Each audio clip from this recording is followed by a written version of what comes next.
Dans Sporty News aujourd'hui, Lionel Messi a sa montre à lui, Neymar fait un crédit pour s'acheter un bateau, Lamar Odom décroche de la télé-réalité, Diego Maradona et la poignée de main de Dieu, et Victoria et David s'embrassent un petit peu. Entre les Lakers et Denver, le spectacle n'a pas lieu sur le parquet mais dans les tribunes. Présents au Staples Center de Los Angeles pour le deuxième match des playoffs entre les deux équipes, David et Victoria Beckham ont reçu les honneurs de la Kiss Cam, cette caméra des amoureux devant laquelle les tourtereaux sont invités à s'embrasser. Impossible d'y échapper. L'aventure a eu l'air de bouleverser Madame, qui a finalement accordé son bisou à David devant, vous l'imaginez, un public en délire. Lionel Messi va avoir une ligne de montres à son nom. Dès le mois de juin, son sponsor, l'horloger Audemars Piguet, va mettre en vente une série de 3 montres de luxe. Une version en acier à 20 000 €, une autre en or rose à 40 000 € et une dernière en platine à 70 000 €. Aucune image de ces montres ne circule pour l'heure, mais la rumeur fait état de montres plus petites que d'habitude, en hommage à Lionel Messi, également surnommé la puce.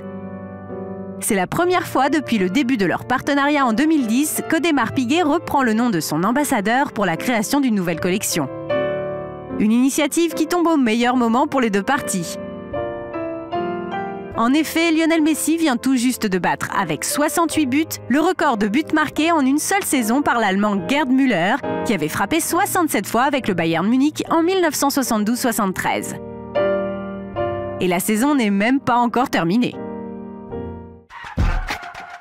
Suite de l'épisode du yacht de Neymar. Il y a quelques semaines, nous vous dévoilions les images de la dernière folie du joueur de Santos, un somptueux yacht de 25 mètres de long, haut de 3 étages, que le joueur a nommé Nadine, en hommage à sa maman. On vient d'apprendre que la star brésilienne a dû faire un crédit pour pouvoir se payer son magnifique engin. Et la confidence vient du père de Neymar lui-même. Jusqu'ici, rien d'anormal, tout le monde n'a pas 9 millions de dollars disponibles à la banque, même les joueurs de foot.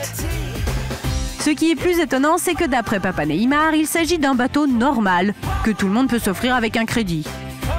On dirait que Papa Neymar est un tout petit peu déconnecté de la réalité. Peut-être que le talent de son fils lui brouille un peu la vue et le jugement. Lamar Odom fait une pause avec la télé-réalité pour mieux se préparer pour les Jeux Olympiques. Avec sa femme, Khloé Kardashian, le basketteur est la star du show Khloé & Lamar sur la chaîne E! Mais le couple a décidé de ne pas rempiler pour une nouvelle saison. Nous voulons prendre plus de temps pour notre famille. Lamar va se consacrer au basket et au JO. On a beaucoup à faire, a déclaré Khloé. L'objectif JO de Lamar n'est pas gagné d'avance. Actuellement sans club, depuis qu'il a quitté les Dallas Mavericks, il espère trouver une nouvelle équipe à la fin de la saison de NBA. Et si Lamar Odom n'est pas sélectionné dans la Dream Team pour les JO, il pourra toujours faire des apparitions dans l'émission de télé-réalité familiale Keeping Up with the Kardashians.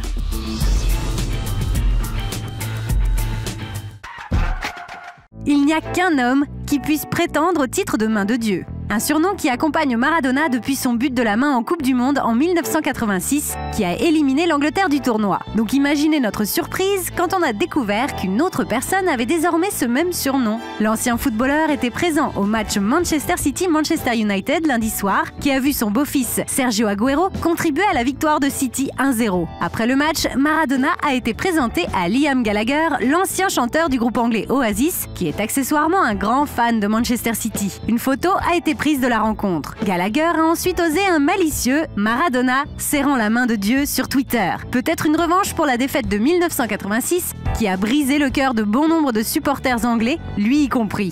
Comme quoi, 26 ans plus tard, il n'a toujours pas tourné la page.